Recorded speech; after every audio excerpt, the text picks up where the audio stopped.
নমস্কাৰ বন্ধু বান্ধৱীসকল, স্বাগতম জনাইছোঁ জব নিউজ আছাম ইউটিউব চেনেললৈ। আজি আমি এই ভিডিঅ'ত অসম চৰকাৰৰ প্ৰত্যক্ষ নিযুক্তিৰ বাবে আহিবলগীয়া কিছুমান অতি গুৰুত্বপূৰ্ণ প্ৰশ্ন আলোচনা কৰিম। যদি এই ভিডিঅ'টো আপোনালোকৰ ভাল লাগে, ভিডিঅ'টো এটা লাইক কৰিব আৰু ভিডিঅ'টো বন্ধু বান্ধৱীৰ লগত শ্বেয়াৰ কৰিব। তো আহক বেছি দেৰি নকৰাকৈ ভিডিঅ'টো আৰম্ভ কৰোঁ। প্ৰথম প্ৰশ্ন, জনজাতি প্ৰধানকৈ টিপিৰা, ৰিয়াং, চাকমা আৰু জামাতিয়াসকল বসবাস কৰে। অপশ্যন দিয়া আছে A Assam, B Tripura, C Manipur, D Nagaland. ইয়াৰ সঠিক উত্তৰ হ'ব ত্ৰিপুৰা। জনজাতিৰ টিপিৰা, ৰিয়াং আৰু চাকমাসকলে ত্ৰিপুৰাত বসবাস কৰে। ২ নম্বৰ প্ৰশ্ন, চৌৰাচন্দ্ৰপুৰ, সেনাপতি, ট্ৰেভেল আৰু উখৰুল নগৰকেইখন ভাৰতৰ কোন ৰাজ্যত অৱস্থিত? অপশ্যন দিয়া আছে A Manipur, B Nagaland, C Jharkhand, D Orissa. ইয়াৰ সঠিক উত্তৰটো হ'ব মণিপুৰ। Option number A. ৩ নম্বৰ প্ৰশ্ন, এছিয়াৰ প্ৰথম চাহ গৱেষণা কেন্দ্ৰ ক'ত অৱস্থিত? অপশ্যন দিয়া আছে A Dibrugarh, B Darjeeling, C Guwahati, D Jorhat.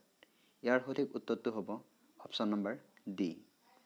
এছিয়াৰ প্ৰথম চাহ গৱেষণা কেন্দ্ৰটো যোৰহাটত অৱস্থিত। ৪ নম্বৰ প্ৰশ্ন, জাতকৰ ৫৪৭ গল্পবোৰ কোন ধৰ্মৰ গ্ৰন্থ? অপশ্যন দিয়া আছে জৈন ধৰ্ম, বি জুদাই ধৰ্ম, চি বৌদ্ধ ধৰ্ম, ডি ইছলাম ধৰ্ম। ইয়াৰ সঠিক উত্তৰটো হ'ব অপশ্যন নম্বৰ চি বৌদ্ধ ধৰ্ম। জাতকৰ ৫৪৭ গল্পবোৰ বৌদ্ধ ধৰ্মৰ গ্ৰন্থ। ৫ নম্বৰ প্ৰশ্ন, উত্তৰ ভাৰতৰ কোনখন চহৰক টিলিমিয়া কনজিজা বুলিছিল? Option A Kanyakumari, option B Kannauj, option C Kanpur, option D Kolkata. ইয়াৰ সঠিক উত্তৰটো হ'ব অপশ্যন বি। উত্তৰ ভাৰতৰ কনৌজক টিলিমিয়া কনজিজা বুলি কৈছিল। ৬ নম্বৰ প্ৰশ্ন, ফছফৰাছ পটাছিয়ামৰ কেমিকেল চিহ্নটো কি? Option A K, option B P, option C PO, option D এটাও নহয়। ইয়াৰ সঠিক উত্তৰটো হ'ব অপশ্যন এ কে।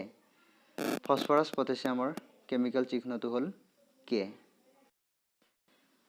৭ নম্বৰ প্ৰশ্ন, খোদাই খিদমেটগাজ প্ৰতিষ্ঠাপক কোন? Option A Maulana Azad, option B Khan Abdul Ghaffar Khan, option C Zakir Hussain, option D ML Jinnah. ইয়াৰ সঠিক উত্তৰটো হ'ব অপশ্যন বি খান আব্দুল গফুৰ খান। খান আব্দুল গফুৰ খান খোদাই খিদমেটগাজৰ প্ৰতিষ্ঠাপক আছিল। ৮ নম্বৰ প্ৰশ্ন, ১৮৯৬ চনত কোনে ৰামকৃষ্ণ মিছন প্ৰতিষ্ঠা কৰিছিল? Option A Dayananda Saraswati, option B Swami Vivekananda, option C Rammohan Roy, option D Annie Besant. ইয়াৰ সঠিক উত্তৰটো হ'ব option B Swami Vivekananda.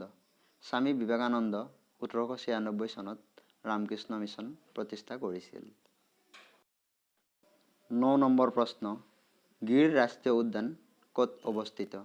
Option Rajasthan, option B Maharashtra, option C Madhya Pradesh, option D Gujarat.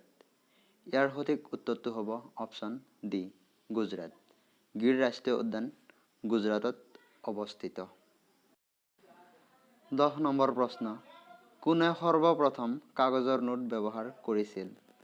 Option A Mexican, option B Egyptian, option C চীন, অপশ্যন ডি গ্ৰীক। ইয়াৰ সঠিক উত্তৰটো হ'ব অপশ্যন চি চীন। চীনে সৰ্বপ্ৰথম কাগজৰ নোট ব্যৱহাৰ কৰিছিল। ১১ নম্বৰ প্ৰশ্ন, যদি অক্সিজেনৰ যোগান বেছি হয় তেতিয়া জুইৰ শিখাৰ বৰণ কি হ'ব? অপশ্যন এ নীলা, অপশ্যন বি হালধীয়া, অপশ্যন চি ৰঙা, অপশ্যন ডি সেউজীয়া। ইয়াৰ সঠিক উত্তৰটো হ'ব অপশ্যন এ নীলা। যদি অক্সিজেনৰ যোগান বেছি হয় তেতিয়া জুইৰ শিখাৰ বৰণ নীলা হ'ব। 12 নম্বৰ প্ৰশ্ন, মানুহৰ শৰীৰৰ কোনটো অংগই অধিক তাপ উৎপন্ন কৰে? অপশ্যন এ কলিজা, অপশ্যন বি বৃক্ক, অপশ্যন চি চকু, অপশ্যন ডি যকৃত। ইয়াৰ সঠিক উত্তৰটো হ'ব অপশ্যন চি চকু। চকু মানুহৰ শৰীৰৰ অধিক তাপ উৎপন্ন কৰে। এইকেইটা আছিল আজিৰ প্ৰশ্ন। যদি ভিডিঅ'টো ভাল লাগিছে ভিডিঅ'টো এটা লাইক কৰিব আৰু এনেকুৱা ধৰণৰ নতুন নতুন ভিডিঅ' পাবলৈ চেনেলটো ছাবস্ক্ৰাইব কৰিব। আৰু যদি কিবা ভুল হৈছে এই ভিডিঅ'ত কমেণ্ট কৰি শুধৰাই দিব। ভিডিঅ'টো শেষলৈ চোৱাৰ বাবে ধন্যবাদ।